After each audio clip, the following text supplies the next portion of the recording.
બનાસકાંઠાની જીવાદોરી સમાન દાંતીવાડા જળાશય ચાલુ વર્ષે 95% ભરાતા વિધાનસભાના અધ્યક્ષ શંકરભાઈ ચૌધરીના હસ્તે બનાસ નદીમાં 2000 ક્યુસેક પાણી છોડાયું હતું।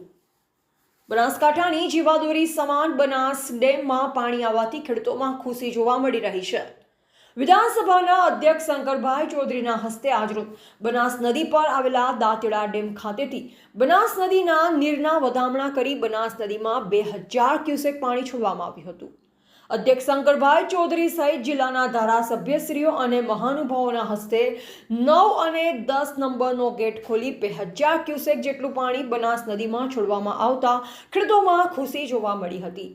જિલ્લા કલેક્ટર મિહિર પટેલે જણાવ્યું કે દાંતીવાડા જળાશયનું જે રૂલ લેવલ હતું તેના કરતાં પાણીના સ્તરની સપાટી વધતા 2 ગેટ ખોલી પાણી છોડાયું છે। નદીના વિસ્તારમાં પાણી છોડાતા આજુબાજુના વિસ્તારના ખેડૂતોમાં ખુશીની લાગણી વર્તી છે। આજુબાજુના 4 તાલુકાના 26,000 હેક્ટર વિસ્તારમાં પાણી રિચાર્જ થશે। નદીના ખાડા અને નીચાણવાળા વિસ્તારમાં લોકોને ન જવા અપીલ કરી હતી। દાંતીવાડા ડેમનું જે રૂલ લેવલ હતું એના કરતાં આજે પાણીના સ્તરની સપાટી વધતા 2 ગેટ ખોલી અને પાણી છોડવાનો નિર્ણય લેવામાં આવ્યો છે। ખાસ કરીને માન્ય વિધાનસભાના અધ્યક્ષશ્રી, માન્ય ધારાસભ્યશ્રીઓ અને આગેવાનોની અને ખેડૂતોની હાજરીમાં આ ગેટ ખોલતા આસપાસના જે વિસ્તારના લોકો છે તેમાં ખૂબ ખુશીની લાગણી વર્તી છે અને અંદાજિત 4 તાલુકાઓના 26,000 જેટલા હેક્ટર વિસ્તારમાં પાણી રિચાર્જ પણ થશે। ખાસ કરીને નીચાણવાળા જે વિસ્તારો છે અને નદીમાં ઘણી જગ્યાએ ખાડા પણ છે, આથી લોકોને સાવચેત રહેવા માટે પણ વિનંતી કરવામાં આવે છે।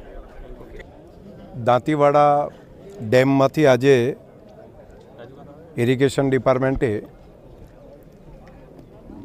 પાણી પૂરતા પ્રમાણમાં હોવાથી 2000 ક્યુસેક પાણી 9 નંબર અને 10 નંબર બંને ગેટ ખોલવાનો નિર્ણય આજે કર્યો અને અમે અહીંયા મહાનુભાવો, ધારાસભ્યશ્રીઓ તેમની ઉપસ્થિતિમાં, અધિકારીઓની ઉપસ્થિતિમાં આજે ગેટ ખોલ્યા છે।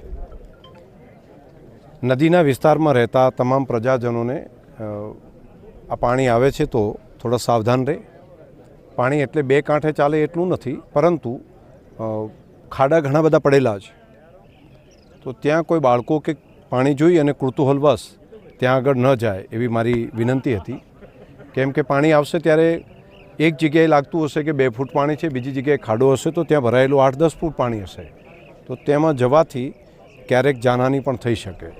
તો જરા સાવધાની એ ખૂબ જરૂરી છે અને આ પાણીના માધ્યમથી ખૂબ રિચાર્જ થશે।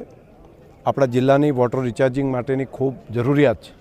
ડીસાથી કરી દાંતીવાડા અને ત્યાંથી છેક કાંકરેજ અને આગળનો છેક રાધનપુર સુધીનો વિસ્તાર, ભીલડી હોય, આ બધા વિસ્તારનું પાણી રિચાર્જ થવાને કારણે સમગ્ર બનાસકાંઠા જિલ્લામાં વોટર રિચાર્જિંગનું ખૂબ મોટું કામ થશે। હું અહીંના તમામ જનપ્રતિનિધિઓને અભિનંદન આપું છું, પ્રજાજનોને અભિનંદન આપું છું અને વહીવટીતંત્રએ પણ સજાગતાપૂર્વક આનું ધ્યાન રાખ્યું એ માટે બધાને ખૂબ અભિનંદન।